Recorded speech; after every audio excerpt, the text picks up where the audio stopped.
हरे कृष्णा सभी दोस्तों को। आशा करती हूँ आप सभी स्वस्थ होंगे, मस्त होंगे और सबसे ज़्यादा जो अहम बात है वो है व्यस्त ज़रूर होंगे, क्योंकि व्यस्तता आजकल इतनी हो गई है और इस व्यस्तता में हम अपने शरीर पे ध्यान नहीं दे पा रहे हैं।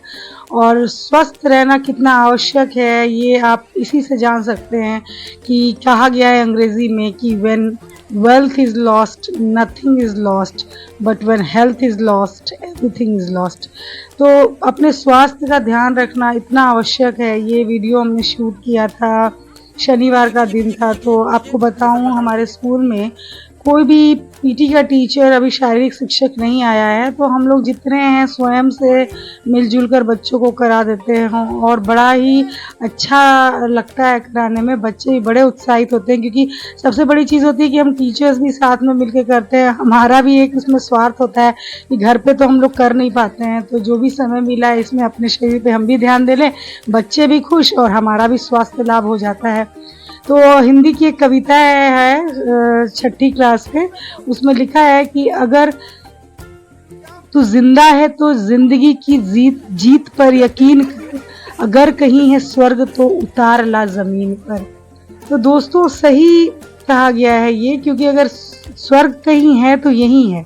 आप अगर स्वस्थ हैं तो आप खुश हैं, क्योंकि आपका स्वस्थ रहने से हॉस्पिटल जाने का पैसा बचता है। स्वस्थ रहने से आपकी जो रूटीन है वो एकदम टाइमली फॉलो होता है। आप कहीं भी अपने फील्ड में छुट्टी नहीं लेते हैं और घर का सारा काम आप अच्छे से कर पाते हैं। और बीमार जब आप हो जाते हैं तो काफ़ी सारी चीज़ें जो हैं उसमें बाधा आ जाती है। तो हमें याद है, मुझे याद है दोस्तों, जब मैं छोटी थी और अपने स्कूल में पढ़ती थी तो हम लोग तो बहुत बहाने बनाते थे। Sir I have a headache, I have a stomach ache, sir I don't want to go, मतलब ऐसे वैसे करके हम लोग कुछ कुछ बहाने बनाते थे। लेकिन ये बहाने हमारे हमेशा थोड़ी चलते थे। लेकिन यहाँ बच्चे बहाने नहीं करते, ये इतने खुश होके एनर्जेटिक होके हंस हंस कर पीटी करते हैं। और ये हैं हमारे विनोद सर, वो लीड ले लेते हैं, वो कहते हैं चलिए भाई जाए। तो देखिए मैं थोड़ा लड़खड़ा भी गई हूँ काफ़ी, ये दंड बैठक लगाने वाला। तो भाई यथाशक्ति तथा आपको करना है योगा। आपसे जितना बन पाए उतना योग आप करें, अभ्यास करें, एक्सरसाइज करें, प्राणायाम करें। ये और खुला वातावरण मिलना, आप देखिए हमारे पेड़ जो है हमारे कैंपस में काफ़ी ज़्यादा हैं और बड़ी हरियाली रहती है। और घास पे तो चलना इतना आनंददायक और स्वास्थ्यप्रद है। सुबह सुबह जब हम घास पे, हम तो सारे लोग चप्पल खोलकर और इस पे खाली पैर चलते हैं ताकि हमारे कुछ आँखों की रोशनी को कुछ लाभ मिल सके। तो ये है वर्षा जो हमारे साथ, देखिए आप सामने में पीटी करा रही है। ये काफ़ी हाइट छोटी है इसकी, लेकिन ये कभी भी इसको कॉम्प्लेक्स का शिकार नहीं होती है। हम अक्सर बताते रहते हैं बच्चों को कि आप अपने रंग रूप, अपनी हाइट और अपने फाइनेंशियल बैकग्राउंड को लेके कभी भी कॉम्प्लेक्स का शिकार ना हो, क्योंकि अगर हम खुद से अपने बारे में ऐसा बुरा सोचेंगे तो फ़ील कराने के लिए बहुत सारे लोग हैं जो हमें बुरा फ़ील कराएंगे। आपको अपनी ग्रोथ, तो उस पर आपका कोई काबू नहीं है, लेकिन आप जो है बस अपने से इसका ध्यान रख सकते हैं कि नियमित अच्छा खान पान हो, अच्छी एक्सरसाइज हो, अच्छा डाइट हो, तो उससे आप जो है स्वास्थ्य लाभ ले सकते हैं।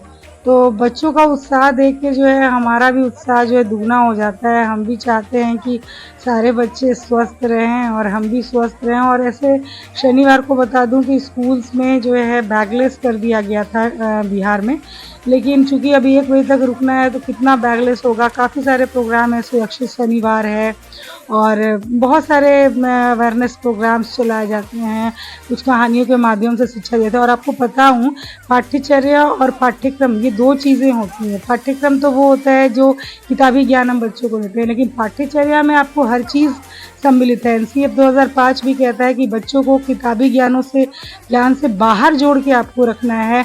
उसमें कई सारी एक्टिविटी बेस्ड लर्निंग करानी है, एक्सरसाइज कराना है। बच्चे जितना एक्टिविटी कर सकते हैं, वो जिस चीज़ में खुश हैं, जैसे सीखना चाहते हैं, एक टीचर को उसी तरह से आपको बनना पड़ता है। अगर वो खेल खेल में सीखना चाहते हैं, उन्हें खिलाकर सिखाइए।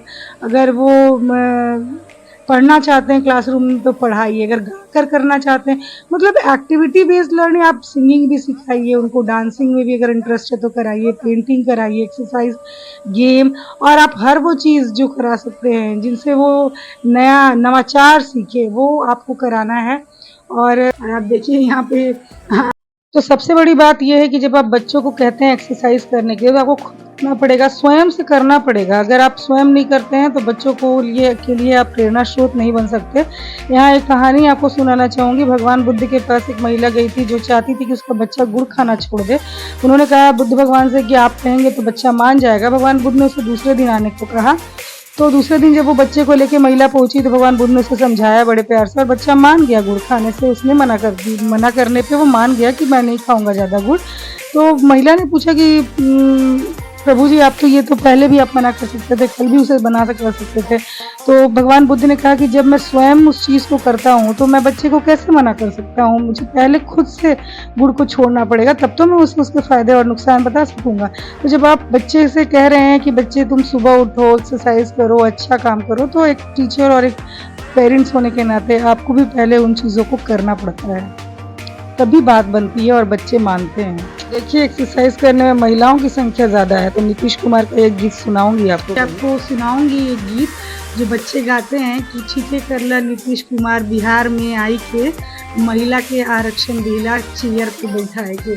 और मुझे तो काफ़ी हंसी आती है, कभी किसी लड़की से अगर मुझे मौका मिला किसी बच्ची से तो मैं गवा सबों के लिए ये वीडियो ज़रूर लाऊंगी और काफ़ी अच्छा लगेगा मुझे आपसे शेयर करने से। क्योंकि यहाँ पे जो बच्चे हैं वो बताऊँ आपको, क्षेत्रीय भाषा को बढ़ावा देना है, तो बच्चे क्षेत्रीय भाषा का बहुत इस्तेमाल करते हैं, गीतों का इस्तेमाल करते हैं। होप कि आपको वीडियो अच्छा लगा हो और इस तरह के ब्लॉग्स मैं लाती रहूँगी। सबों को बहुत बहुत धन्यवाद। अगर आपको वीडियो अच्छा लगे तो प्लीज़ लाइक कीजिए। Thank you.